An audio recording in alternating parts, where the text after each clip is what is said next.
दिल्ली के रकाबगंज गुरुद्वारे में प्रधानमंत्री नरेंद्र मोदी पहुंचे हैं। बता दें आपको, गुरु तेग बहादुर को श्रद्धांजलि अर्पित करने प्रधानमंत्री गुरुद्वारे पहुंचे हैं। दिल्ली के रकाबगंज गुरुद्वारे में आपको बता दें कि आम आदमी की तरह ही प्रधानमंत्री गुरुद्वारे में पहुंचे और बिना यातायात प्रभावित कराए गुरुद्वारे के अंदर पीएम दाखिल हुए हैं। तो बड़ी खबर इस वक्त की बता दें आपको, दिल्ली के रकाबगंज साहिब गुरुद्वारे में उन्होंने गुरु तेग बहादुर को श्रद्धांजलि अर्पित की और बेहद ही आम तरीके से, देखिए आप ये तस्वीरें दिल्ली के रकाबगंज गुरुद्वारे की, और यहां पर बेहद आम आदमी की तरह वो पहुंचे हैं।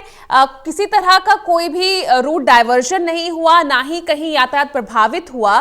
सीधा रकाबगंज गुरुद्वारा पहुंचे, यहां उन्होंने मत्था टेका, गुरु तेग बहादुर को श्रद्धांजलि अर्पित की। देख सकते हैं आप ये तस्वीरें।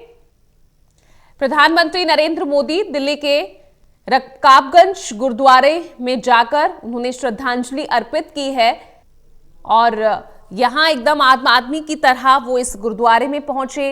किसी तरह का कोई रूट डाइवर्ट नहीं किया गया, कोई अलर्ट नहीं किया गया, कोई यातायात प्रभावित नहीं हुआ और यहां पहुंचकर गुरु तेग बहादुर को श्रद्धांजलि अर्पित की।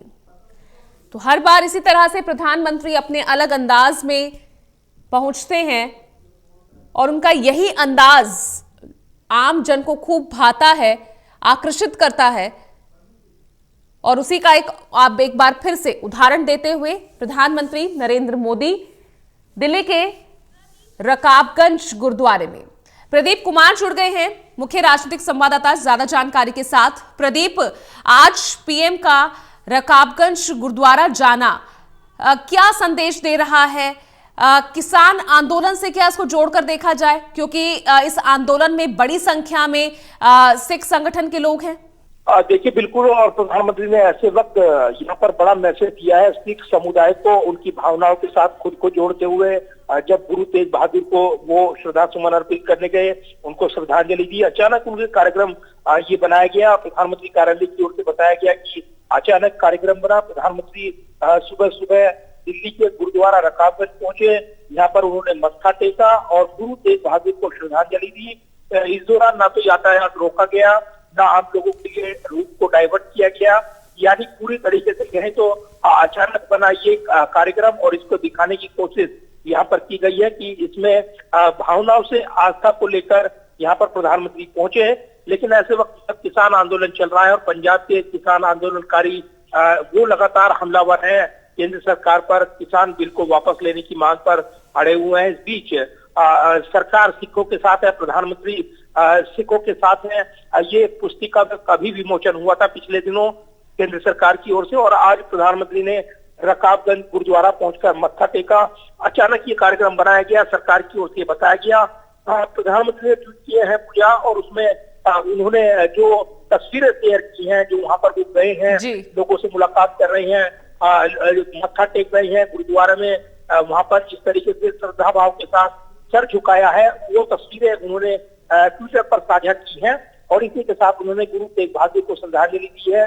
तो यहाँ पर ये एक विशेष मैसेज दिया गया है ऐसे वक्त जब किसान आंदोलन लगातार आगे बढ़ रहा है और इस बीच प्रधानमंत्री ने ये जताने की कोशिश की है कि उनकी आस्था सिख धर्म में उनकी भावनाओं के साथ, और इसीलिए एक बड़ा मैसेज देते हुए कहीं ना कहीं किसान आंदोलन को लेकर भी प्रधानमंत्री परोक्ष रूप से ये मैसेज देते नजर आए हैं कि वो जो ये पूरा आंदोलन है, सरकार कहती रही है कि राजनीतिक वजह से हो रहा है, इसमें उनकी भूमिका नहीं है और पूरे समुदाय की भावना नहीं जुड़ी हुई है। लिहाजा इसके जरिए एक बड़ा पॉलिटिकल मैसेज देते हुए प्रधानमंत्री यहाँ पर नजर आए हैं पूजा। और उसमें भी प्रदीप ये, क्योंकि एक तरफ जहां आज किसान श्रद्धांजलि कार्यक्रम आयोजित कर रहे हैं 1 लाख गांवों में, जो किसान इस आंदोलन के दौरान जिन्होंने अपनी जान गंवाई है, तो वो एक तरफ किसानों का श्रद्धांजलि कार्यक्रम है, तो यही प्रधानमंत्री ने भी एक बहुत ही अच्छी रणनीति अपनाते हुए अपनी तरफ से भी एक श्रद्धांजलि कार्यक्रम का आयोजन किया।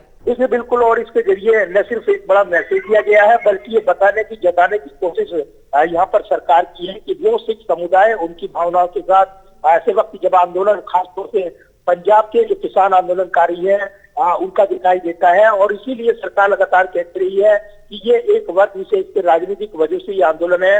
लेकिन जो आंदोलनकारी किसान उनके साथ जो जुटे हुए हैं, दूसरे प्रदेशों के भी किसान है, वो कहते रहे हैं कि सरकार सिर्फ इस आंदोलन को यहाँ पर वापस लेने का दबाव बनाने के लिए इस तरह की रणनीति अपना रही है। लेकिन प्रधानमंत्री जो खासतौर से निशाने पर है, पिछले दिनों लगातार आंदोलन को लेकर सिख समुदाय लगातार उनके ऊपर हमलावर है। इस बीच वो बदली रणनीति में कहीं ना कहीं एक बड़ा मैसेज दे रही हैं और ये जताने की कोशिश सरकार की ओर से, प्रधानमंत्री की ओर से, कि उनकी भावनाएं उनके साथ जुड़ी हुई हैं। पिछले दिनों जिस तरीके से मैंने जिक्र किया कि एक पुस्तिका का विमोचन किया गया, प्रधानमंत्री ने जो सिखों के साथ जो उन्होंने जो लगातार काम किया उनकी सरकार ने, उसका पूरा ब्यौरा दिया गया। करतारपुर बॉर्डर, करतारपुर कॉरिडोर की बात हो या फिर अलग अलग जो समय समय पर योजनाएं सिखों को लेकर चलाई गई, उनका पूरा विस्तार से बिल्कुल। एक तरफ किसान भावनाओं के जरिए सरकार पर दबाव बनाने की कोशिश में, तो वहीं उन्हीं भावनाओं के साथ यहाँ